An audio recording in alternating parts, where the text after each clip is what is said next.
안녕하세요. 사연에 빠지다의 DJ 민영입니다. 오늘도 두 가지 사연 준비되어 있는데요. 재밌게 들어주시고 구독과 좋아요 버튼도 잊지 말아주세요. 그럼 오늘의 사연 바로 시작할게요. 안녕하세요. 다정한 남자들과 함께 사는 여자입니다. 사연을 듣다 보니 재밌어서 신청을 하게 됐습니다. 사람들은 각자마다 사연 하나쯤 가지고 있잖아요. 저도 몇 가지 사연이 있어서 여기에 이야기를 해보려고 합니다. 먼저 저를 소개하자면 저는 꽤나 솔직한 사람입니다. 어느 정도 가려서 이야기를 하기는 하지만 솔직하게 이야기하고 감정 또한 화가 날 때는 최선을 다해서 화를 내고 웃길 때는 최선을 다해 웃는 그런 성격을 가지고 있습니다. 그 성격 덕분에 스트레스를 잘 받지 않아 좋았죠. 단점이라고 하면 말을 툭툭 내뱉는다는 점이지 않을까 싶은데요. 그런데 이게 다 어머니의 영향을 받아서 그런 것 같더라고요. 어렸을 때는 몰랐는데 크고 나서 보니 점점 제가 어머니를 닮아가는 것 같더라고요. 그리고 또 화가 나면 절대 참지 않는다는 겁니다. 물론 나이가 들어 유해지면서 그럴 수 있지라는 생각으로 넘어가지기는 하지만 어렸을 때는 부당하다고 생각이 들면 참지 않고 바로 화를 냈었습니다. 그것도 어머니와 똑같더라고요. 다들 그런 경험 있지 않나요? 부모님을 봤는데 내 모습이 보이는 그런 신기한 경험 다들 있으시죠? 보고 배운 모습이 있다 보니 닮을 수밖에 없겠죠. 좋은 모습이든 안 좋은 모습이든 그 모습이 보이면 조금 소름 돋지 않나요? 이 이야기를 하는 건 제가 이렇게 행동하는 건 어머니의 영향이 크다는 걸 말씀드리고 싶어서 적어봤습니다. 여러분이 이야기를 들으면서 제 성격이 못됐다고 생각할 수도 있을 테니 그 전에 어머니 핑계를 대봤습니다. 여기까지 제 성격 이야기를 하고 본격적인 이야기를 시작해 보겠습니다. 저희 가족 이야기를 먼저 해볼게요. 어렸을 때 저희 집은 꽤나 잘 사는 집이었어요. 그렇다고 지금은 못 사는 건 아니지만 어렸을 때 정말 부유하게 살았습니다. 친가도 잘 사는 편에 속했지만 외가는 정말 잘 살았거든요. 그리고 외동딸이라 그런가 외할머니와 외할아버지가 저희 어머니를 끔찍히 아껴 많이 지원을 해주셨거든요. 그래서 어렵지 않게 살 수 있었죠. 그런데 여러분, 아무리 돈이 많다고 해도 화목하게 사는 건 아니더라고요. 꽤나 재미있게 살았습니다.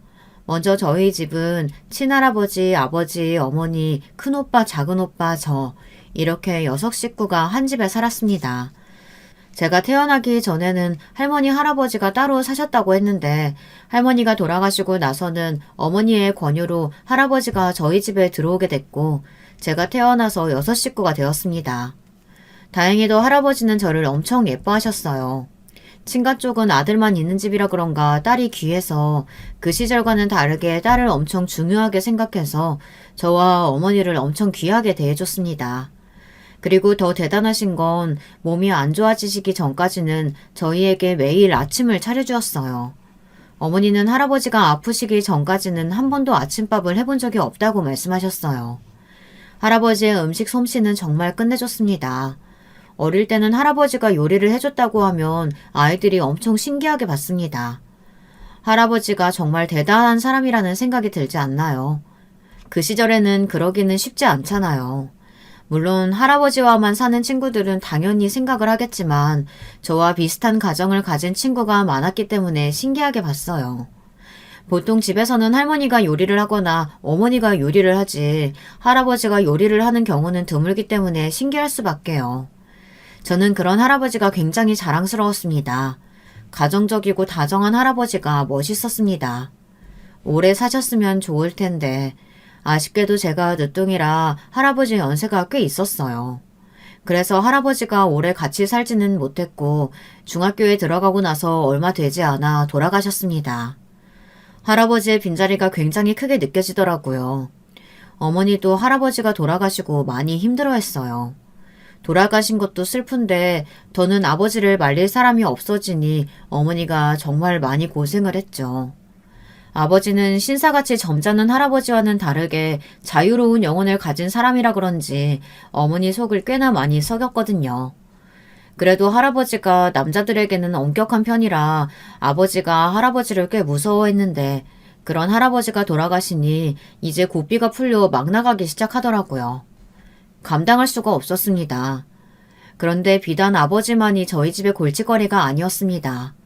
아버지와 똑같은 인간이 하나 있는데 그게 바로 큰오빠였습니다. 작은 오빠는 할아버지와 비슷한 성격을 가지고 있어서 굉장히 젠틀하고 저를 잘 챙겨줬는데요. 큰오빠는 아버지와 판박이로 보기만 해도 화가 나는 그런 사람이었습니다. 아니, 아버지보다 더했죠. 어쩔 때 보면 나이 차이가 많이 나는데도 불구하고 저보다 어리게 느껴질 때도 있었어요.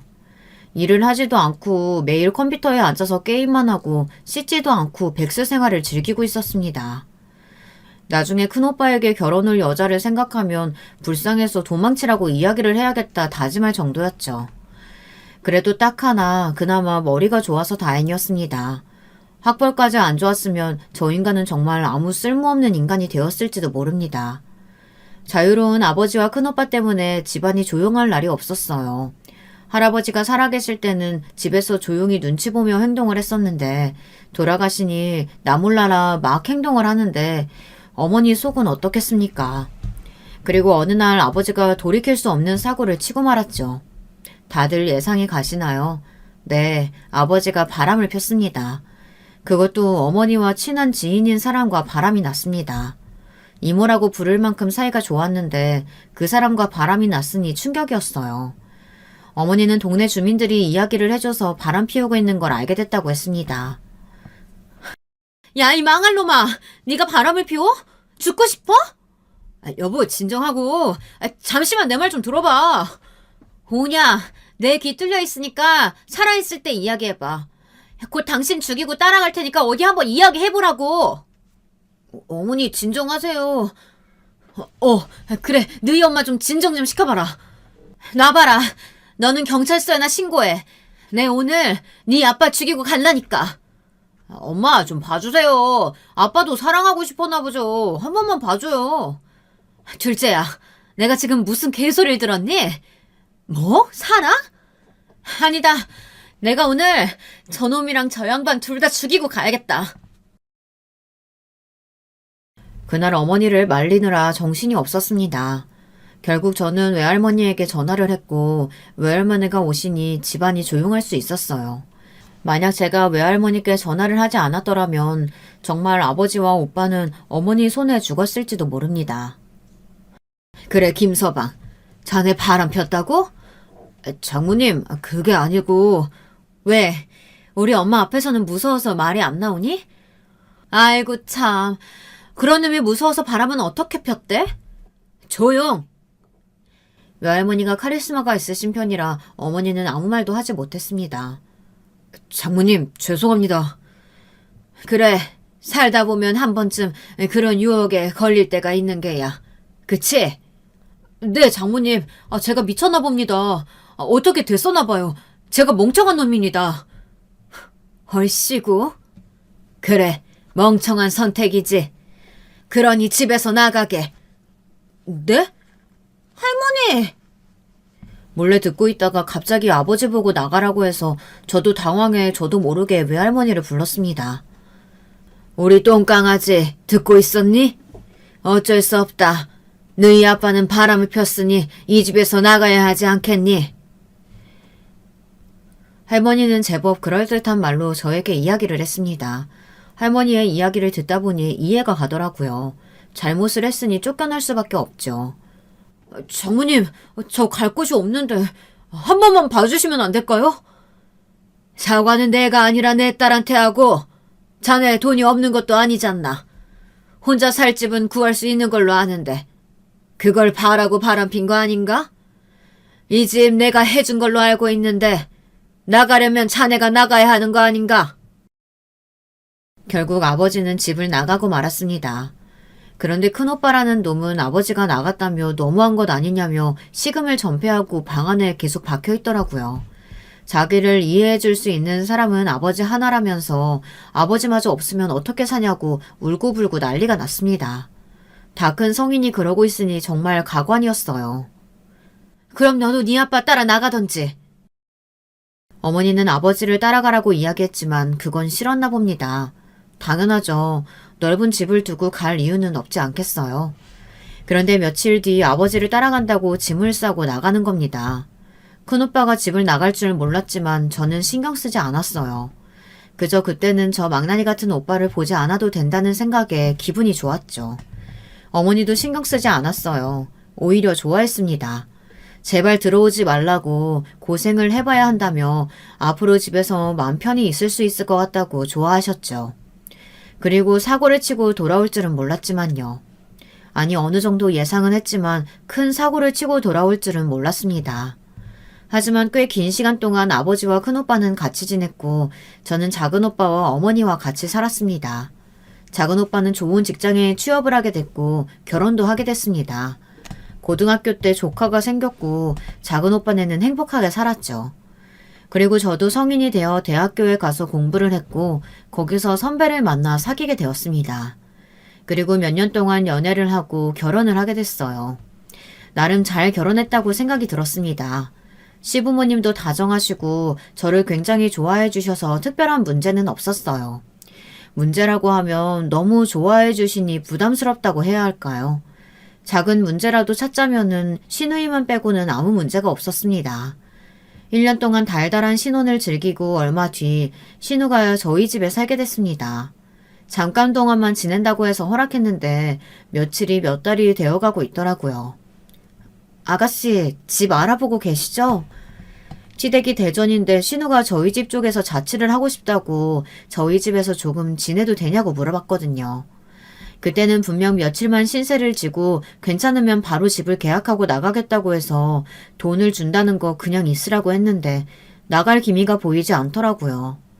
그런데 갑자기 신우가 말을 바꾸는 겁니다. 언니, 저 혹시 몇 달만 더 살아도 돼요? 마땅히 좋은 집도 없고 어디를 구해야 할지 모르겠더라고요.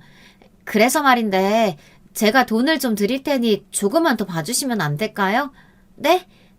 그리고 제가 집안일을 다 할게요. 아가씨, 몇 달은 힘들 것 같아요. 저희도 저희만의 시간이 필요하잖아요. 언니, 한 번만 부탁드릴게요. 정말 좋은 집들이 없어서 그래요. 네? 네? 신우의 부탁에 저는 남편과 한번 상의해보겠다고 이야기를 했습니다.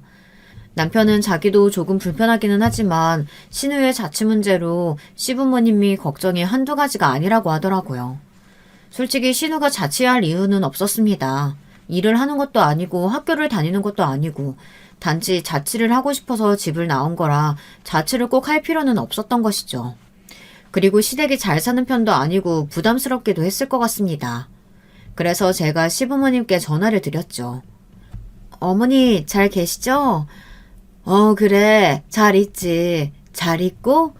아유, 우리 애 때문에 힘들지? 아가씨 때문에 전화드렸어요. 어머니, 저희 집에서 일단 지내게 하고 제가 잘 설득해서 다시 집으로 보낼게요. 걱정 마세요. 아이고, 네가 고생이 많다. 그래도 되겠니? 애가 내 말은 듣지를 않아서 말이다. 자기는 꼭 자취를 해야겠다고 하지 뭐니. 너도 알잖니. 우리 집이 그리 넉넉하지도 않은데 자취라니. 아유, 일을 하는 것도 아니고 내가 보기에는 서울에서 친구들이랑 놀고 싶어서 가는 것 같은데 그런 이야기하면 또 화를 내게 뻔해서 말도 못하고 내가 못 산다 정말. 어머니 걱정 마세요. 제가 잘 이야기해 볼게요. 그래, 내가 참 너한테 고맙다. 네가 우리 집 복덩이야. 고마워. 신우이가 불편하기는 했지만 시부모님과 남편을 봐서라도 잘 설득해서 돌려보내야겠다고 생각했습니다. 저는 남편과 상의를 해본 후 3달 정도 신우와 더 같이 살다 신우를 다시 시댁으로 보내버리자고 이야기를 했어요. 3달이요? 3달은 너무 짧은데. 아가씨, 서울에 놀러 왔어요? 아가씨 취직하겠다고 자극받고 열심히 하겠다고 온 거 아니에요? 그건 맞는데 그동안 마음에 드는 집이 없으면요? 아니, 싼 집들은 다 좁고 이상하고 좋은 집은 비싸서 엄마 아빠가 뭐라고 할 것 같고. 너도 이제 스스로 돈 벌고 내야지. 언제까지 부모님 등골만 빼먹을 거야? 그러는 오빠는? 오빠 학교 보낸다고 무리해서 일하셔서 엄마 아픈 거잖아. 야, 뭐? 저는 순간 제 큰오빠와 저를 보는 것 같았어요. 이렇게 있다가는 싸움만 날 것 같아 중간에서 정리를 해줘야 했어요. 자, 그만! 아가씨, 그래도 오빠는 장학금도 받고 열심히 아르바이트도 하고요. 군대 가서 돈도 차곡차곡 모아서 어머님, 아버님께 돈도 다 드렸어요. 그리고 자기 쓸 돈도 모아뒀고요. 그리고 좋은 회사 들어갔잖아요. 그런데 아가씨는 지금 뭐 하는 것도 없고 보니까 공부한다면서 놀기만 하고 안 그래요? 그리고 솔직히 자취할 이유가 없잖아요. 아니 그건 아가씨 3달 동안 어디 놀러 가지 말고 취업 준비 열심히 하세요. 그리고 이제 아르바이트로도 하면서 자기 용돈 자기가 벌고요. 정말 열심히 사는 것 같으면 제가 아가씨 집 보증금은 내드릴게요. 대신 월세는 아가씨가 내야 돼요. 어때요? 네? 서울에 왔는데 어떻게 놀러도 안 가고 3달 동안 취업 준비를 해요. 그리고 저 아르바이트 한 번도 해본 적 없는데. 그럼 말고요. 그럼 지금 당장 짐 싸서 나가세요. 그리고 만약 3달 동안 그렇게 살지 못하면 당장 대전으로 가는 거예요. 신우이는 입이 대빨 나와서 투덜투덜 거리더라고요. 결국 신우는 제 말을 승낙했고 지켜보겠다고 했습니다. 아가씨가 약속 지키면 저도 꼭 약속 지킬 거예요. 그리고 자기 방은 꼭 자기가 치우고 제가 잔소리해도 꼭 들어야 돼요. 알겠죠? 알겠어요. 여보, 보증금이라니 그런 이야기는 없었잖아. 그러지 않아도 돼. 아니야, 괜찮아. 그것보다 아가씨가 정신 차리고 빨리 취직을 해야 어머님, 아버님이 신경을 안 쓰실 텐데. 그치? 그리고 며칠 뒤 시어머니도 보증금 이야기를 들으셨나 봅니다. 그럴 필요 없다고 자기네들이 알아서 하겠다고 말하더라고요. 어머님, 그냥 제가 해주고 싶어서 그런 거예요. 그 돈 완전히 주는 것도 아닌데요. 그리고 아가씨도 독립해야죠. 3달 동안 독립이 될 것 같다고 하면 보내고 아니면 다시 보낼 거니까 걱정 마세요. 제가 잘 지켜보고 있을게요. 그래도 아직까지는 별탈 없이 열심히 취업 준비하고 있어요. 예전에는 주말엔 얼굴도 보지 못했는데 요즘은 공부한다고 정신이 없어요. 아, 그리고 아르바이트도 시작한 것 같더라고요. 첫날에 힘들어 죽겠다고 남의 돈 버는 거 왜 이렇게 어렵냐고 하는 거 있죠? 그렇게 시어머니와 수다를 1시간 동안 떨고 안심을 시켰습니다. 그리고 한 달하고 보름이 지났을 때 신우는 다시 초반의 신우 모습으로 돌아왔습니다. 아니 그래도 초반에는 평일에 공부라도 하는 신용을 했지 시간이 지나니까 신용조차 하지 않더라고요. 그래서 주말에 신우가 일한다는 매장에 가서 신우가 어떻게 일하는지 들었습니다. 다행히 신우는 착실하게 일을 잘하고 있다고 하더라고요. 그런데 문제는 따로 있었습니다. 신우가 사장과 사귄다는 겁니다. 남편과 같이 식당을 찾아갔는데 남편의 표정이 순간 굳는 게 보였어요. 그날 저희 집은 신우 때문에 시끄러웠습니다. 신우는 울고불고 그 사람을 사랑한다면서 왜 그렇게 이야기하냐고 남편에게 소리쳤고 남편은 미쳤냐고 정신 차리라고 소리를 쳤어요. 거기서 저까지 신우에게 잔소리를 한다면 신우는 분명 큰일을 치를 것 같아 말릴 수밖에 없었습니다. 그런데 굳이 저까지 하지 않아도 됐습니다. 왜냐하면 얼마 안 가 신우는 아르바이트를 그만뒀고 대전으로 내려갔거든요. 사장이 새로운 아르바이트생이 더 마음에 든다며 신우를 차버렸다고 했습니다. 그 충격으로 다시는 서울에 오지 않겠다고 하고 신우는 떠났어요. 이렇게 허무하게 끝이 나버려 괜히 찝찝하더라고요. 뭔가 시부모님께 죄송하기도 하고 괜히 아르바이트를 하라고 해서 이렇게 됐나 싶었습니다. 그래도 그 일이 있고 나서는 아주 평화로웠습니다. 신우가 나가고 나서 몇 달이 지나지 않아 저희 부부에게 아이가 생겼고 부모가 되어 행복한 나날을 살고 있었습니다. 그리고 얼마 지나지 않아 큰오빠의 소식을 듣게 되었어요. 아니 글쎄 큰오빠가 어머니를 찾아왔다는 겁니다. 몇 년 동안 연락이 되지 않다가 갑자기 나타나니 미웠던 오빠라고 해도 걱정이 되더라고요. 혹시 무슨 일이 생겨서 왔나 아니면 어디가 아픈가 갖가지 생각을 하며 친정집으로 갔습니다. 걱정과 달리 오빠는 아주 잘 살고 있는 것 같아 보였어요. 못 본 사이에 살이 많이 올랐더라고요. 잘 지냈나 보다? 너야말로? 너는 배가 그게 뭐냐? 누가 할 소리. 지금 애 낳은 지 얼마 안 돼서 그렇거든. 뭐? 아버지는? 말도 마라. 그리고 아버지랑도 연락 안 한 지 꽤 됐어. 뭐? 그런데 왜 다시 안 왔어? 아, 그게 사연이 좀... 알고 보니 아버지는 그렇게 쫓겨나고는 그 바람난 여자를 버리고 또 딴 여자와 눈이 맞아 같이 살았다는 겁니다. 큰오빠도 참다 참다 같이 못 살 것 같아서 나와서 따로 독립을 했다는데 순간 돈이 어디에 있어서 독립을 한지 궁금했습니다. 일을 한 사람도 아니고 갑자기 나와서 집을 구할 수는 없는 거잖아요. 오빠는 집을 나오고는 아는 지인을 통해 술집에서 일을 했다고 합니다. 처음에는 그냥 잠깐 하고 그만두려고 했는데 생각보다 요리하고 장사하는 게 자기 적성에 맞는 것 같아 그 이후로 계속 일을 한다고 했어요. 그래서 저는 이제서야 정신을 차리고 집으로 돌아온 거라고 생각했습니다. 하지만 사람이 어디 그렇게 쉽게 바뀌겠어요. 앞에서 말했죠. 큰 사고를 치고 왔다고. 갑자기 어머니에게 집에서 같이 살아도 되냐고 물어보는 겁니다. 자식은 자식인가 봅니다. 아무리 뭐라고 해도 계속 큰오빠를 걱정한 사람인데 당연히 된다고 하죠. 그런데 갑자기 자기 혼자가 아니라는 겁니다. 그래서 결혼할 사람을 데려왔다고 생각했어요. 그런데 아이까지 있고 결혼을 한 상태라고 하더라고요. 저와 어머니는 아무 말 하지 못하고 큰오빠를 바라봤습니다. 그래요. 이제 오빠 나이도 있고 하니 결혼이야 당연히 할 수 있다고 생각했지만 부모가 죽은 것도 아니고 아무도 모르게 결혼을 한 건 좀 아니지 않나요? 그래도 어머니가 뭐라고 하지 않았으니 저도 입 다물고 가만히 있었습니다. 하지만 결국 중요한 말이 남아 있었어요. 근데 있잖아. 화내지 말고 들어. 내가 매일 화내냐? 네가 매일 말도 안 되는 말만 하니까 화를 내는 거지. 누가 보면 매일 화내는 사람인 줄 알겠네. 애가 좀 다르게 생겼어. 그래서 그게 흠이야? 애가 좀 다르게 생겼다고 내가 뭐 차별해? 이 썩을 놈. 지 엄마를 얼마나 나쁘게 봤으면 저런 말을 하는지. 에휴. 아니 그게 아니고 그게 오빠 지금 애가 좀 다르다고 우리가 못되게 굴까봐 그러는 거야? 조용히 입 다물고 빨리 데려와. 지금 어디서 뭐 하는데? 오빠는 그동안 일을 해서 돈을 모아 가게를 하나 차렸다고 했습니다. 그런데 장사가 잘 되지 않아 있던 집도 팔아 겨우겨우 먹고 살고 있다고 했어요. 그러다 너무 힘들어서 다시 찾아왔다고 했습니다. 그리고 며칠 뒤 새언니와 조카를 처음 봤는데 조카가 누가 봐도 다르게 생겼더라고요. 밝은 갈색모에 한국인보다 유독 밝은 눈으로 한국 사람인 오빠와 한국 사람인 새언니에게 나올 수 없는 색을 가진 저의 조카를 볼 수 있었습니다. 누가 봐도 오빠의 아이가 아니었습니다. 작은 오빠도 조카의 모습에 당황했는지 바로 큰 오빠를 데리고 집으로 나가더라고요. 큰 오빠는 애가 있는 사람과 결혼을 한 겁니다.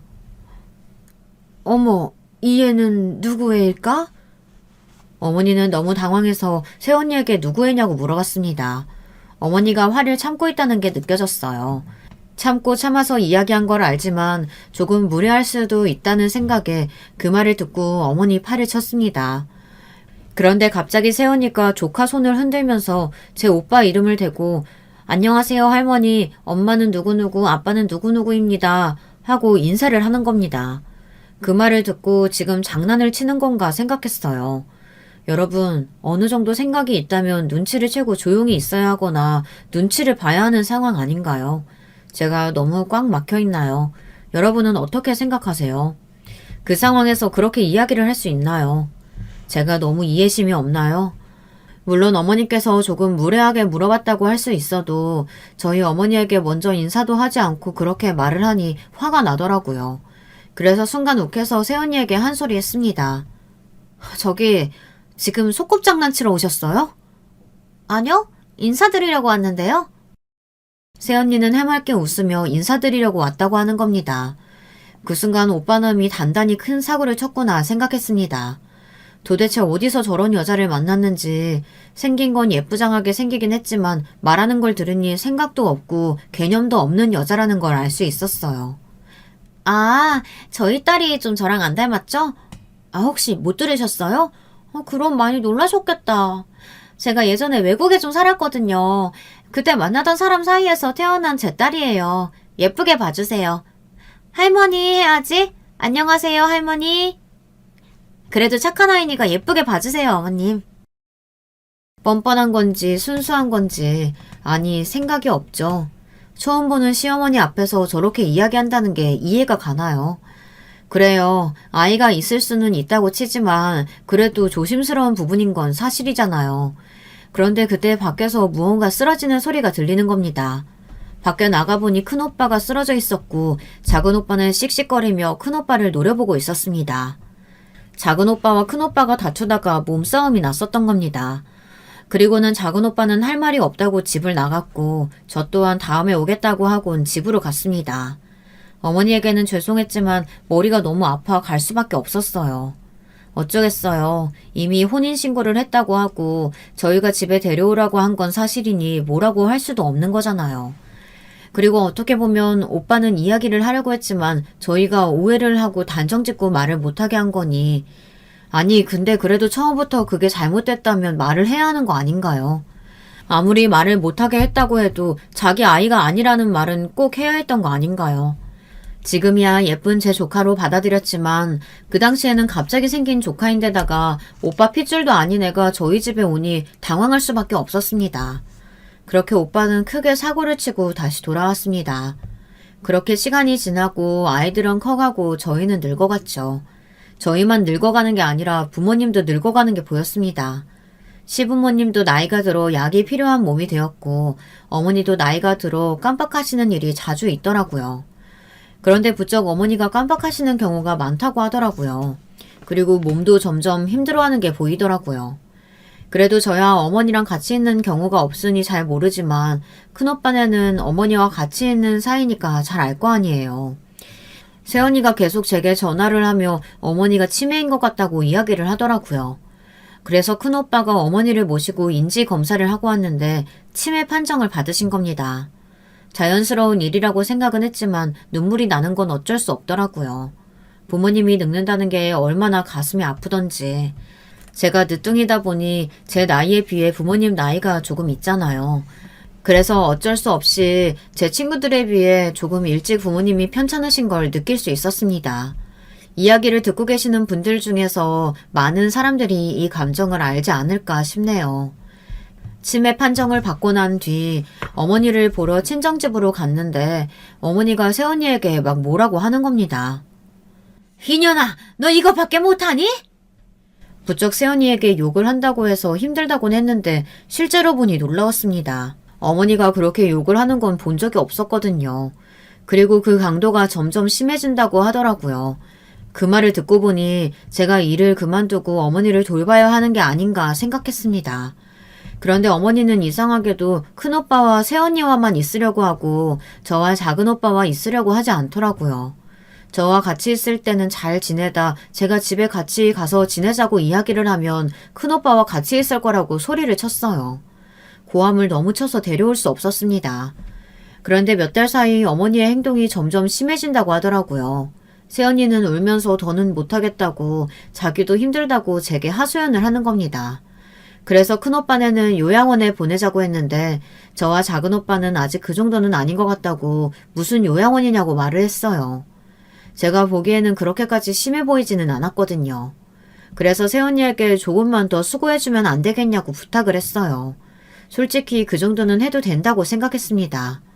어머니 아니었으면 망했을 집안, 어머니 덕에 잘 살게 됐는데 그 정도 수고는 해야 한다고 생각했어요. 그리고 어머니를 잘 설득해 저희 집으로 데려가겠다고 이야기했습니다. 그래서 저는 계속 어머니를 설득했습니다. 엄마, 우리 집에 가서 지낼까? 미쳤니? 내 집 놔두고 뭐하러 너희 집에 가? 아니, 엄마 몸도 힘들잖아. 나도 이제 할 것도 없는데 같이 지내면 좋잖아. 됐다. 나는 집에 있을 거야. 어머니와 이야기가 되는 날에는 설득을 해봤지만 곧 죽어도 자기는 집에 있을 거라는 말만 했습니다. 그래서 제가 계속 물어봤어요. 하지만 그럴수록 죽어도 가기 싫다며 소리를 질렀습니다. 급기야 새언니를 때리더라고요. 네 년이 그랬지? 어머니 왜 이러세요? 나 계속 내보내려고 하는 거지? 그래서 내 딸한테 말해서 나 이 집에서 내쫓으려고 하는 거잖아. 이 못된 년. 어머니는 계속 새언니가 자기를 내보낸다며 못된 년이라고 욕을 했습니다. 그래서 결국 비용은 저희 3남매가 똑같이 내기로 했고 어머니를 요양원으로 보내기로 했습니다. 부모님을 요양원으로 보내자니 찝찝하더라고요. 그런데 제가 엄청난 사실을 듣고 말았습니다. 어머니에게 찾아갔는데 어머니가 갑자기 제게 귀를 대보라는 겁니다. 그리고는 갑자기 아니라고 이야기를 하는 거예요. 정미야. 응? 나 아니야. 응? 엄마, 뭐가 아니야? 쉿. 뭔데? 왜? 뭐가 아닌데? 정미야, 나 치매 걸린 거 아니다. 엄마, 왜 그래? 어머니는 갑자기 자기가 치매에 걸린 게 아니라고 하는 겁니다. 순간 어머니가 정말 뭐가 문제가 있나 싶어 무섭게 느껴졌습니다. 그리고 저는 어머니에게 충격적인 말을 들었어요. 그 말을 듣고 믿을 수가 없었어요.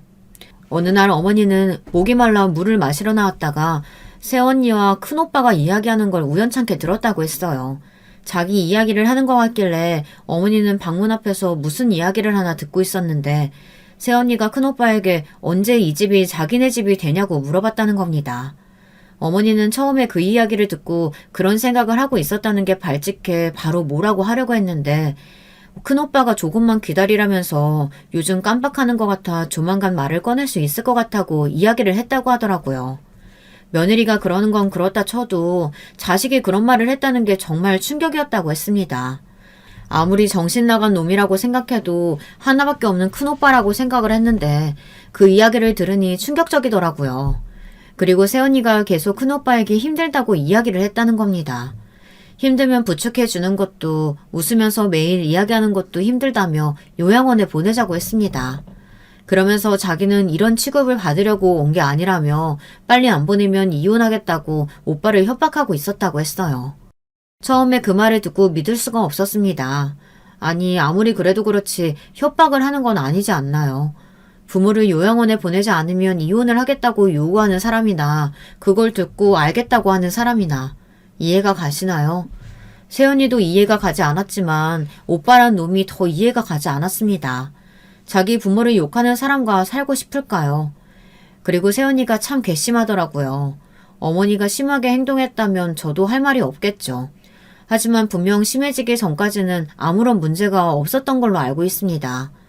물론 시어머니와 같이 산다는 게 불편하기는 하겠죠. 하지만 어쨌든 그 덕에 큰 집에서 살 수 있고 처음에는 돈도 거의 없어서 어머니 돈으로 다 생활하고 피가 섞이지 않은 아이라고 해도 차별하지 않고 사랑을 주고 공부시키고 그랬는데 그 정도는 불편을 감수하고 살아야 하는 거 아닌가요? 그리고 나이가 든 노인네가 아픈 건 당연한 거 아닌가요? 그렇다고 어머니가 아프다고 저희에게 이야기하는 사람도 아니었습니다.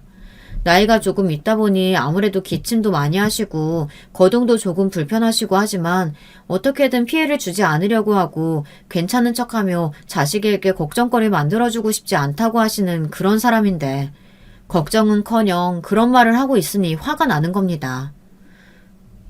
이런 정신 나간 것들, 엄마는 그걸 또 참았어? 제가 화를 내기 시작하니 어머니가 너무 그러지 말라고 하더라고요. 엄마는 화도 안 나? 나지. 나는데 너 그거 알아? 그래서 그것들 소원 들여주려고 내가 고녀 실컷 때리고 욕하고 싶어서 치매인 척 했잖아. 아유 속이 어찌나 시원하던지. 아니 내가 처음부터 치매인 척은 하지 않았지. 미쳤다고 내가 치매인 척하니? 아니 글쎄 내가 젊었을 때부터 잘 잊고 다른 일 하고 그랬잖아. 맞아요. 어머니는 젊었을 때부터 잘 잊기도 하고 잘 잃어버리기도 했습니다. 그래서 일찍부터 치매가 아니냐고 예방하자고 이야기가 나올 정도로 덤벙댔어요. 근데 고년이 나를 치매로 몰아가는 거 아니겠어. 그리고 걔가 하는 말을 들으니까 내가 얼마나 화가 나겠어. 안 그러니? 그래서 나도 모르게 욕을 하게 됐지. 그런데 그때 고년이 노망났냐고 치매니까 계속 욕한다고 뭐라고 하더라. 내가 그래서 그 뒤로 신나게 욕을 해줬지. 어차피 치매라고 생각하는 거 참지 않고 욕을 하고 싶을 때 다 했지 뭐니. 그래서 결국 내가 여기에 와 있지만 말이다. 아이고 내가 고년 난감한 표정 지을 때마다 어찌나 고소하던지. 잠깐만. 그럼 결국 세훈이한테 욕하려고 치매인 척 한 거야? 그래. 근데 너네는 계속 집으로 데려가겠다 마네. 그러니까 내가 어찌나 답답하던지. 너희는 그렇게 눈치가 없어서 되겠니? 순간 저는 그제야 모든 사실을 알게 되어 마음이 놓여 웃고 말았습니다. 어머니다운 복수였어요. 그렇다고 치매인 척하는 사람이 어디 있겠어요. 그런데 실제로 저희 어머니가 치매인 건 맞았습니다. 왜냐면 어머니가 가끔 정말로 밥을 먹었는지 화장실을 갔는지 잊기는 했으니까요. 그런데 어머니가 욕을 하기 시작하니 당연히 더 심해졌다고 생각을 할 수밖에 없었죠. 근데 그게 다 연기였다니 혼자 그런 생각을 했다는 게 생각하면 할수록 어이가 없어 웃었습니다. 그러다 어머니도 자기 행동이 어이가 없었는지 둘 다 배꼽 잡고 웃었죠. 그래도 다행이다. 근데 엄마 여기서 괜찮아? 불편하면 말해. 퇴소하고 우리 집에서 지내자. 그리고 엄마 그래도 그렇게 심하지 않아서 다행이야. 심하지 않기는? 내가 다 연기했다니까? 알지. 엄마도 고생했겠네. 죽기 전에 알아서 다행이지. 내가 죽어서 알았어 봐라. 저승길 가다가 억울해서 못 간다. 그것들 줄 돈은 한 푼도 없어. 그날 이후 그래도 어머니가 생각보다 심한 건 아니라는 걸 알고 저 정도면 저 혼자서 케어할 수 있겠다는 생각에 남편과 상의를 했습니다. 남편도 그 사실을 듣자마자 큰오빠네 욕을 하며 은혜도 모르는 사람들이라고 너무한다고 이야기를 하더라고요. 장모님이 요양은 싫다고 하시면 모셔와. 알겠지? 너무 스트레스 받아 하지 말고. 그리고 장모님은 아직 자기가 치매 있다는 걸 모르는 것 같으니 우리 천천히 보면서 말씀드려보자. 고맙게도 남편이 어머니를 모셔와도 된다고 말하더라고요. 그 말을 듣고 다음날 저는 바로 작은 오빠네에 가서 모든 사실을 말했습니다. 모든 사실을 알게 된 작은 오빠네 부부도 충격을 받은 눈치였습니다. 작은 오빠는 큰 오빠를 욕하다 갑자기 크게 웃었습니다. 남편과 새언니는 놀라서 작은 오빠를 쳐다봤지만 순간 저도 웃겨서 같이 웃었어요. 가족은 가족인가 봅니다. 다른 사람들은 왜 웃는 건지 이해를 못할 수 있지만 저희끼리는 이해할 수 있었습니다. 어머니의 그런 발상이 참 대단하다고 느꼈고 어머니 같은 복수를 했다고 생각해 웃을 수밖에 없었죠. 그리고 오빠는 자기도 도울 테니 언제든 이야기를 하라고 했습니다. 그리고 몇 달 뒤 어머니는 퇴소를 하게 됐고 어머니는 저와 함께 지내게 됐습니다. 처음엔 저희 집에서 지내려고 했지만 친정집에서 지내는 게 어머니가 더 편할 것 같아 친정집으로 갔습니다. 집으로 가니 큰오빠와 새언니가 놀라더라고요. 아, 이제 제가 어머니 모시려고요. 그리고 오빠, 이제 집을 좀 나가줬으면 좋겠는데. 나가기는 어딜 나가?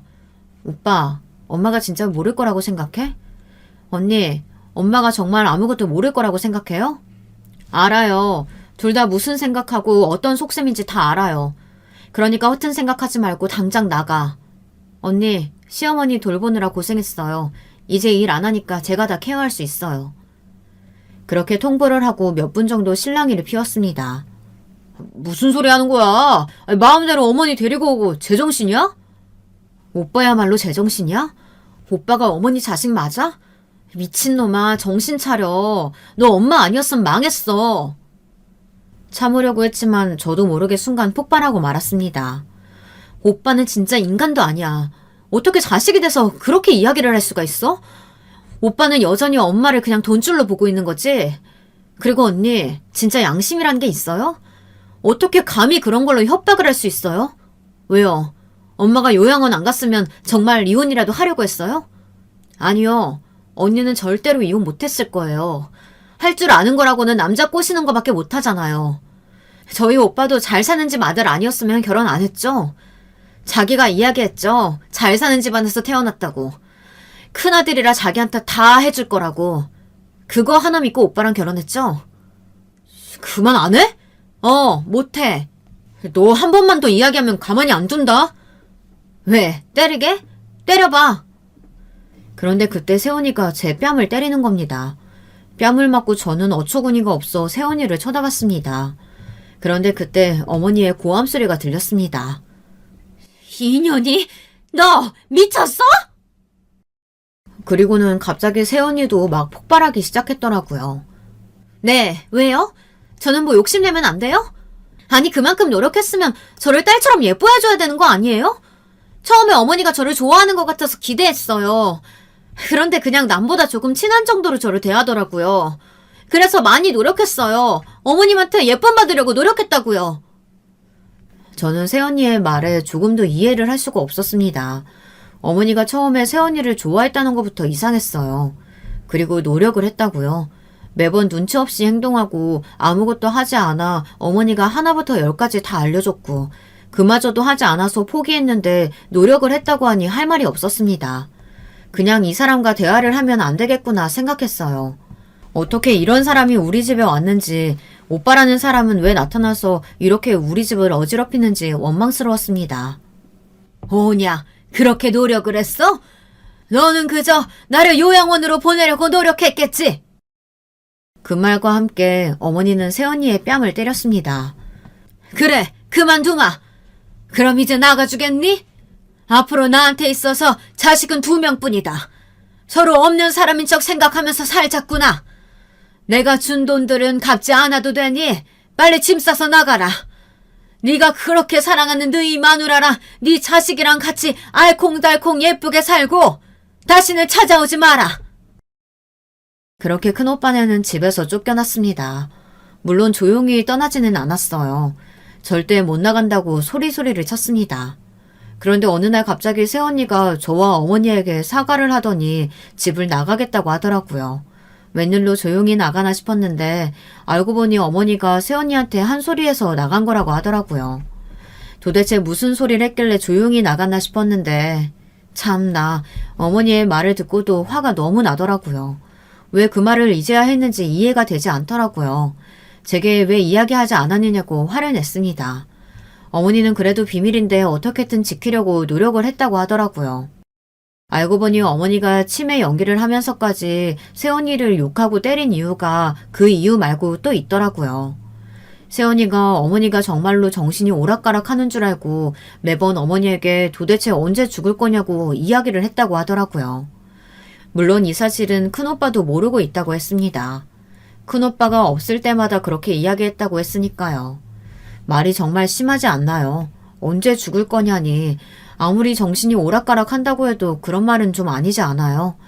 만약 떠나기 전에 그 소리를 들었다면 저는 눈이 뒤집혀서 입이 터지도록 때렸을 겁니다. 그리고 새언니가 떠나고 나서야 밝혀진 새언니의 비밀은 상상하지도 못한 비밀이었어요. 새언니의 딸의 친부가 누군지 모른다는 겁니다. 새언니가 외국에서 살았다고 했잖아요. 그때 부모님의 이혼으로 굉장히 힘들어했다고 했습니다. 외국이라 친구도 없어 외로워서 이 남자 저 남자 만나고 다녔다고 했답니다. 그때 아이가 생겼다고 하더라고요. 어떻게 알았대? 뭐 뒷조사라도 했어? 새언니가 술에 취했을 때 어머니에게 이야기를 했다고 합니다. 그 말을 듣고 어머니는 화가 나기는 했지만 차마 화낼 건 아니라고 생각했어요. 얼마나 외로웠으면 그랬나 싶어 짠하게 느껴졌다고 하더라고요. 그리고 저와 비슷할 것 같다고 느껴서 그냥 묻어두기로 했다고 했어요. 그런데 점점 도가 지나치니 어쩔 수 없이 모든 비밀을 알고 있다고 새언니에게 이야기를 했고 그게 먹혔는지 새언니는 큰오빠에게 말하지 말아달라며 조용히 나가겠다고 이야기를 했다고 했습니다. 이게 무슨 막장 드라마인지는 모르겠지만 그렇게 끝이 났어요. 처음부터 끝까지 큰오빠네는 충격을 안겨주고 갔습니다. 그리고 다시는 마주치지 말기를 빌었어요. 언제 그랬냐는 듯이 저희 집안 분위기는 다시 평화로워졌습니다. 물론 중간에 큰오빠가 저와 작은오빠한테 전화해 돈을 빌려달라고 하기는 했지만요. 몇 년 만에 저희는 편안함을 느낄 수 있었죠. 하지만 그 평안함도 잠시 어머니의 건강은 안 좋아졌습니다. 그래도 다행히 치매는 그리 심해지지는 않았어요. 가끔 밥을 먹었는지 잊기는 했지만 여전히 유쾌하고 재미있는 어머니였습니다. 그런데 안 좋은 소식이 들려왔습니다. 시아버지께서 돌아가셨죠. 나이가 들다 보니 부모님 장례식을 가는 경우가 잦아지더라고요. 제가 나이를 먹는 것보다 더 서글펐어요. 어머니는 이렇게 말씀하셨습니다. 오래 살면 뭐하나. 밥 좀 더 먹고 화장실 좀 몇 번 더 가고 그러는 거지. 아유, 오래 살아봤자 아무 소용없다. 어느 순간부터 어머니는 그런 말을 달고 살았습니다. 그래, 그럼 밥 더 먹고 화장실 더 몇 번 가면 되겠네. 어머니와 오래오래 살고 싶은 마음뿐이었어요. 아, 죄송합니다. 마지막으로 가면 갈수록 조금 무거워졌네요. 어머니를 생각하면 요즘 마음이 조금 심란하더라고요. 지금은 그저 어머니가 더 나빠지지 않고 오래 사셨으면 하는 마음으로 많은 시간을 보내려고 노력 중입니다. 이래저래 제 인생에 있어서 큰 사건들을 적어봤는데요. 저와 비슷한 경험을 하신 분이 있으실까요? 가족이 힘이 될 때도 있지만 그만큼 독이 될 때도 있죠. 그래도 믿고 싶은 게 가족이니 참 가족이라는 게 대단하다는 생각이 드네요. 요즘은 이런 생각이 듭니다. 새어머니에게 화가 난 것보다 오빠에게 화가 너무 많이 났지만 아들에게는 차마 때리고 욕할 수가 없어 새언니를 더 욕했던 건 아닌가 하는 생각이 들더라고요. 어찌 보면 새언니가 좀 불쌍한 것도 같지만 그래도 말은 좀 너무 심했죠. 그렇죠. 저희 어머니가 겪은 이야기다 보니 솔직히 객관적으로 바라보기가 쉽지 않네요. 여러분이 보시기에는 어떤지 꼭 말씀을 해주시면 좋겠네요. 그럼 이만 여기서 이야기를 마무리 짓도록 하겠습니다. 다들 건강하시고 행복하게 살았으면 좋겠네요. 이야기 들어주셔서 감사합니다. 모두 기운 넘치는 하루 보내세요. 여러분, 두 번째 사연 시작하기 전에 좋아요, 구독 꼭 눌러주실 거죠? 그럼 두 번째 사연 바로 시작합니다. 안녕하세요. 저는 평범한 중년 여성인데요. 제가 마음속에 담아둔 얘기를 꺼내보고 싶어서 사연 신청의 문을 두드리게 됐어요. 돌아가신 저희 엄마 얘기를 먼저 해도 될까요? 외갓집이 상당히 잘 사는 편이었어요. 동네 일대에서 외갓집만 집이 번듯했고 사시사철 때마다 입을 옷이 넉넉했으며 가족들이 잘 씻고 다녔고 사진기를 보유하고 있었다는 이야기 엄마를 통해 자주 들었었죠. 비율도 딱 맞게 이남이녀였던 외갓집 사남매 중에서 엄마는 셋째였어요. 그리고 자라면서 심적으로 힘들고 괴로운 순간들이 많았다고 하셨죠. 기가 세고 대체로 무신경한 외갓집 식구들과 타고나기를 감수성이 섬세하고 감성적이었던 엄마는 마치 물과 기름처럼 섞이지 못했다고 하네요. 제가 보기에도 외삼촌들, 이모들과 엄마는 결이 달라서 남매끼리 분위기가 참 다르네라고 어렸을 때도 느꼈던 것 같아요. 외할머니의 바로 아랫동생인 이모할머니가 딱 엄마 같은 성향이셨는데 유전이 이쪽으로 흘렀나 봅니다. 외갓집 식구들과 엄마의 첨예한 갈등이 수면 위로 드러나는 사건이 생겼었다고 하는데요. 그건 바로 엄마가 20살 때 만난 첫사랑 때문이었어요. 엄마는 당시 5살 위의 어떤 청년을 보고 한눈에 반한 뒤로 사랑을 키워갔었대요. 그 사람과 있으면 몸과 마음이 가벼워지는 기분이 들었고 진정한 자유를 마주한 듯한 짜릿함과 해방감을 느꼈었다고 하셨죠. 수개월째 연애 중이었음을 집안에 들켰을 때 엄마는 꾸중을 들으셨죠. 어떤 놈팡인진 모르겠지만 계집애가 함부로 나다니면서 경고망동하는 건 썩 보기 좋지 않아. 남들의 입방아에 얼마나 오르내리고 싶어서 이러는 거야? 집안 망신시키지 말고 적당한 선에서 헤어져. 놈팡이 아니에요. 제가 진심을 다해 좋아하는 사람이에요. 사랑이라는 이름을 붙일 수 있는 상대는 그 사람뿐이라고요. 천지분간 못하고 별지랄을 다 하는구나. 혈기에 휩쓸린 걸 두고 진심 우는 꼬라지라니. 좋은 말로 할 때 헤어져라. 집에서 쫓겨나고 싶지 않으면. 외할머니께서 호통을 치시고 계실 때 외할아버지께서는 가만히 담배를 피우시며 엄마를 쳐다보셨다고 하던데 엄마 입장에서는 아무 말씀 않고 있는 외할아버지 쪽이 더 무서우셨다고 하네요. 드센 가족들 사이에서 늘 주눅이 들어 자라오셨던 엄마였기에 차마 대놓고 반항하진 못하셨으며 겉으로는 곧 헤어지겠다 말을 해놓고 실상은 연애를 이어갔지요. 그랬다가 몇 주 후에 걸렸대요. 데이트를 하고 있었던 현장을 외삼촌이 직접 봐버리신 거예요. 엄마의 표현에 따르자면 외삼촌은 건수 잡았다는 듯이 잔뜩 신이 나셔서 외할머니께 다 고했다고 하더군요. 불같이 화를 내시는 외할머니 앞에서 엄마는 당장 결혼하고 싶을 만큼 그 감정이 깊고 진심이라며 용기를 내어 말씀하셨다죠. 그랬다가 더 큰 원망만 들으셨지만요. 그 놈팡이를 아직도 만나고 있었어? 정신 나간 집구석에서 자란 그 놈을? 애비는 죽었는지 집을 나갔는지 잊지도 않고 애미는 시장 귀퉁이에서 기껏 나물거리나 팔고 있고 누이는 30 다 되어가도록 시집도 못 간 노처녀. 몸이 아파서 하는 일도 없다는 되먹지 못한 집안의 아들놈 따위를 결혼 같은 소리를 입에 올리다니 머리가 어떻게 돼버린 게로구나. 엄마는 차라리 집을 나가서 살겠다며 맞서셨고 외숙모한테 뺨을 수차례 맞으셨대요. 당시 외숙모는 외삼촌과 결혼하기로 모든 약속이 되어 있는 상태라 이미 한 가족이나 다름없으셨기에 집안일에도 끼신 거였죠. 참고로 외숙모는 외갓집이 살았던 곳의 옆 지역에서 유지로 꼽히는 집안의 고명딸이셨다고 해요. 엄마 빼고는 다들 한마음 한뜻이었다는 거죠. 잘난 놈하고 결혼해서 우리 집안에 면을 더 세워줄 생각은 않고 아무짝에 쓸모도 없는 놈하고 만나면서 시간 낭비나 해? 너같이 도움 안 되는 천치가 또 있을까? 외할머니께서 혀를 끌끌 차시며 엄마를 노려보셨는데 그 눈빛에는 일말의 애정, 기대, 신뢰 같은 게 없고 오로지 경멸과 실망 같은 감정만 보여서 엄마는 그날 심하게 맞았던 뺨보다 마음이 더 아프셨었대요. 외할아버지와 외삼촌의 공작으로 동원된 무서운 남자들이 엄마의 연애 상대를 찾아갔고 호되게 당한 그 사람으로부터 얼굴 한번 다시 제대로 보지 못한 채 엄마는 이별 통보를 받게 됐죠. 1년에 걸친 사랑이 씁쓸하게 끝나버렸던 거예요. 엄마의 딸로서 이 이야기를 들었을 땐 기분이 참 묘했고 왠지 민망하고 창피한 마음이 컸었는데 나이가 들어갈수록 이상하게 엄마의 심정이 이해가더라고요.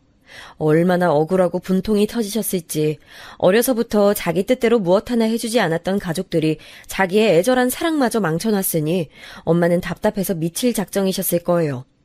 그 후로 엄마는 마음의 문을 닫고 사시며 외갓집에서 주선한 만남을 모두 거절하셨대요.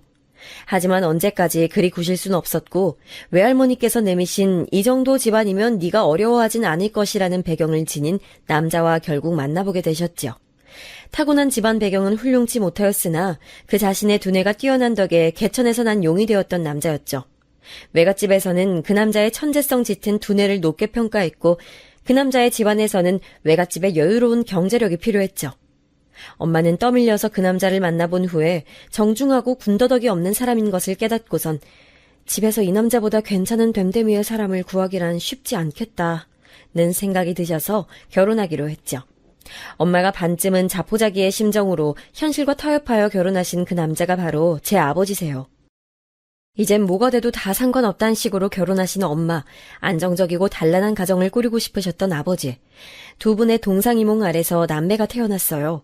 저는 위로 오빠가 하나 있습니다. 외모는 엄마를 쏙 빼닮았는데 성격이며 모든 것이 어렸을 때부터 아버지와 판박이었어요. 아버지는 저희 남매의 유년기부터 무척 바쁘신 분이었거든요. 집안의 모든 걸 관장하시는 분은 엄마였어요. 그렇다면 저희 남매의 모든 것은 엄마로부터 와야 옳았습니다. 그러나 오빠는 지적이며 정적이며 합리주의자인 아버지를 소름 끼칠 만큼 닮아갔어요. 유전자에 그게 새겨져 있었나 봐요. 어렸을 적 집이 유복한 편이었기 때문에 저희 남매는 필요한 교육을 다 받을 수 있었지만 그와 별개로 엄마가 공부머리가 좋으신 분은 결코 아니었기 때문에 직접 뭘 지도해 주신 적은 없었어요. 돌이켜보니까 단 한 차례도 없었네요. 그렇게 확실히 어딘가 구멍이 뚫려 있는 교육 환경이었으나 오빠는 공부라든지 그 외의 것들에서도 똑똑한 면모를 금세 드러내기 시작했죠. 문제를 바라보는 시각부터 이미 자기 또래 친구들하고는 차원이 달랐던 것으로 기억해요. 우리 아들은 갈수록 자기 아빠를 닮아가네. 그러지 말았으면 좋았을 것을. 너도 이제 다 크고 나면 날 무시하려 들 거고 날 비웃어대면서 그렇게 나를 초라하게 만들겠지. 엄마가 넋이 나가선 중얼거리셨던 모습이 기억나네요. 어렸을 땐 미처 알아차리지 못한 부분이었으나 엄마는 늘 피해의식에 사로잡혀 계셨어요. 세월이 갈수록 그 정도가 더 심해지셨고요. 이를테면 이런 식이었죠. 내가 멍청해서 머리가 나빠서 그리고 집에서 멸시당하고 살아온 자식이라서 원하지도 않았던 결혼까지 하고 애 낳고 산다고 그렇게 생각하고 있지? 당신은 똑똑하고 잘났는데 멋진 사회생활하면서 그렇게 사는데 난 꼭두각시로 살아와서 계속 그렇게밖에 못 사는 거라고 생각하고 있잖아.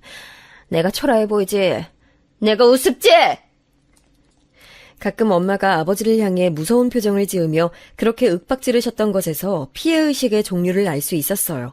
저희 남매가 봐왔던 아버지는 그렇게 구신 적도 없었고 그렇게 구실 분도 아니었건만 엄마는 망상과도 같은 생각에 사로잡혀 계셨어요. 지금 생각해보면 그건 마음의 병이었을 거예요. 엄마는 참 안타까웠던 인생의 주인공이었으나 저는 어렸기에 그저 엄마를 보면 좋기도 하고 무섭기도 하고 그런 원초적인 감정을 느끼는 것에 더욱 충실하였으며 아픔을 이해한다거나 공감하지 못했어요. 그리고 엄마는 명백하게도 저를 별로 안 좋아하셨거든요. 그래서 저는 꽤나 유복했던 집안 환경에도 불구하고 자신감 부족하고 자존감 역시도 부족한 사람으로 성장해 갔나 봅니다. 엄마가 저를 왜 안 좋아하셨냐고요? 아들과 딸을 차별하는 그런 부모는 아니셨어요. 보다 근본적인 문제가 저한테 있었거든요. 넌 왜 이렇게 네 아빠를 빼다 박았니? 넌 도대체가 정의한가? 내 배로 나왔다는 게 가끔 믿어지지가 않아. 내 유전자는 어디로 가고 네 아빠 유전자만 골라받아서 그렇게 생겨 먹은 거야? 술을 드실 때면 엄마는 저를 더욱 보기 싫어하셨어요. 제가 봐도 부정할 수 없을 만큼 저는 아빠와 외모가 너무나도 닮아 있었네요. 제가 커갈수록 더욱 아빠의 인상이 느껴진다면서 엄마는 진저리를 치셨죠. 전 엄마에게 그럴 때마다 사실은 드리고 싶었던 말씀이 있었어요. 엄마의 유전자는 저에게 있는 것이 맞다는 사실을 말이에요. 제가 외모는 아빠를 닮았지만 내적인 것들은 엄마와 판박이었거든요. 아빠랑 외모가 붕어빵이었으나 어딘가 예민한 기질, 유약한 성정, 풍부한 감수성, 실리보단 이상을 쫓고 앉아서 하는 공부에는 큰 재능이 없으나 예술 분야에 관심이 많다는 특징. 이런 것들을 엄마를 닮아서 타고났거든요. 전 그래서 자라는 동안 너무 서러웠고 억울했어요. 엄마를 진짜로 닮은 사람이 저라는 것을 스스로 알고 있었기에 복장이 터졌던 것 같아요. 하지만 더 크고 나서는 자연스레 깨닫게 됐어요. 사실 엄마가 그 사실을 모르실 수는 없었다는 것을 말입니다. 다 알고 계셨던 거예요. 제가 엄마 당신을 너무나도 닮아 있는 딸인 것을요. 그렇기에 저를 보는 게 힘드셨을 테지요. 엄마는 자기 혐오가 강하신 분이었기 때문에 마치 당신의 거울 같은 수준으로 동일한 성향, 성격을 지닌 저를 보면서 괴로우셨던 거예요. 어른이 되고 나서야 엄마의 입장이며 생각이 보이더군요. 그러나 엄마는 제가 어른이 되기 전에 저희 가족의 곁을 떠나가셨어요. 우선 이혼을 하셨죠. 이혼도 그냥 이뤄진 게 아니었어요. 그 이전에 사건이 있었는데 그건 바로 외갓집의 가세가 확 기울었다는 것입니다. 늘 부유하게 살았던 집안이었건만 잘못된 투자 사기 사건에 휘말려서 한마디로 패가망신을 당하고 말았어요. 함께 발을 담그고 있었던 외가 쪽 친척들도 다 타격을 입었고요. 외갓집에서 손을 뻗어온 건 바로 저희 집이었어요. 탄탄대로를 달리고 있는 우리 사위, 그렇게 마음 놓고 길 닦을 수 있도록 도움 줬던 게 우리 집안임을 잊진 않았겠지? 설마 아니 은혜를 저버리는 그런 금수만도 못한 놈은 아닐 거라고 믿어. 그래서 말인데 도와줄 수 있을까? 우리 사위가 돈 좀 땡겨줬으면 하는데. 며칠에 걸쳐서 빗발친 연락, 마지막으로 외할머니의 전원을 받던 엄마는 폭발하셨어요. 화를 내며 전화기를 집어던지셨고 그걸로도 부족하셨는지 멀리 던져진 전화기를 발로 차면서 마구 망가뜨리셨죠. 저랑 오빠는 눈치만 한껏 보면서 방문 앞에 서서 그 모습을 멀찍이 보고만 있었고요. 한참을 거친 숨을 몰아쉬시던 엄마는 이내 웃기 시작하셨습니다. 아주 환한 웃음을 지으시면서 실컷 웃으셨어요. 행복해 보이시기도 했고 재미있어서 미치겠다는 웃음으로 비치기도 했어요. 드디어 망했구나. 이 망할 놈의 집구석이 정말로 망해버렸어. 내 인생 망친 종자들. 망해도 싸지. 도와달라고? 그간 도움을 줬었다고? 웃기는 소리 하지 말라 그래. 염치가 있으면 내 남편한테 그런 말을 할지언정 나한텐 그런 소리 하지 말아야지. 혼잣말을 오래 하시며 엄마는 배를 잡고 웃으시며 완전히 박장대소를 하셨어요. 오빠는 저한테 제 방에 들어가서 나오지 말라 그랬고요. 방에 들어와서 거울을 본 순간 제가 너무 놀랐어요. 제 얼굴이 완전히 공포에 질린 얼굴이었더라고요. 그래서 오빠가 저를 방에 넣어버린 것이었겠죠. 어렸을 땐 공포괴담 같은 게 유행하고 또 유명했잖아요. 저 역시도 그런 걸 많이 접해본 학생이었으나 그날 본 엄마의 모습만큼 무섭진 않았던 것 같아요. 괴담을 실감나게 전하기로 소문났던 학급 친구가 전해준 귀신 얘기보다도 자기 집안이 망했다는 것에 배 잡고 웃으시는 엄마의 모습이 더 무서웠어요. 엄마가 이혼을 준비하신 건 그때부터였다고 생각을 해요. 외갓집이 망해버린 그 시점이 엄마로서는 신호탄으로 느껴지셨나 봐요. 한동안 난리도 아니었네요. 엄마는 아버지에게 이혼을 종용하셨고 아버지는 어떻게 이혼 같은 무거운 이야기를 함부로 꺼내냐며 딱 자르셨어요. 하지만 엄마에겐 무기가 있었으니 그건 바로 다름 아닌 외갓집이었죠. 나랑 이혼하면 더 이상 처가한테 안 시달려도 돼. 그놈의 은혜 갚으란 얘기, 돈 내놓으란 얘기 귀찮게도 안 들어도 된다고. 당신 바쁜 사람이잖아. 늘 피곤한 사람이잖아. 가뜩이나 할 거 많은 사람이 처가한테 시달리는 거 너무 싫지 않았어? 나랑 이혼하면 이제 거기랑은 접점 없는 거야. 접점이 없다니. 우리한텐 애들이 있잖아. 장인어른 장모님께는 우리 애들이 당신들 손자 손녀야. 잊었어? 아니, 걱정 안 해도 돼. 난 내가 낳은 아들딸이 내 손 조금도 타지 않고 커왔으며 아들딸이 가지고 있는 모든 생각과 사상은 당신에게 온 거라고 난 그렇게 내 부모한테 말할 거니까. 당신이 혼자 키운 애들인 거야. 그렇게 생각해. 난 당신이 지난 세월 골치 아파한 지금은 지긋지긋해하고 있는 당신의 처가와 함께 조용히 사라질게. 그러면 되는 거야. 당신은 애들하고만 오붓하게 살면 되는 거라고. 진짜 미치는 거야? 처가 사정이 많이 힘들어진 걸 기회 삼아서 나한테 이혼 얘기 꺼내는 기회 잡은 거. 그래, 내가 이것까진 다 알겠고 이해했어. 근데 왜 애들을 저버리면서까지 나랑 이혼을 하려고 드는 거야? 남자가 있는 것도 아니잖아. 외도할 사람이 아닌 걸 내가 잘 알아. 그런데 대체 왜 애들도 이제 자기 앞가림할 줄 아는 나이가 됐기 때문에 편한 시간들만 남았으면서 굳이 이혼을 하려고 드는 건지 그 이유를 모르겠어. 우리 서로 사랑하진 않았어도 그동안 좋았잖아. 부부로서 문제없이 잘 살았잖아. 그게 문제야. 그게 문제라고. 나는 늘 사랑하는 남자와 결혼해서 살고 싶었어. 왜 그런 걸 중요하게 여기고 따지냐고? 난 사람 자체가 그런 여자야. 그런 걸 목숨만큼 중요하게 여기고 따지고 드는 여자라고. 왜 이혼을 하고 싶어 하냐고? 지금은 너무 늦어버린 것 같은데 왜 그럼에도 이혼을 내가 원하냐고? 자유롭고 싶으니까. 내가 내 의지로, 내 의사로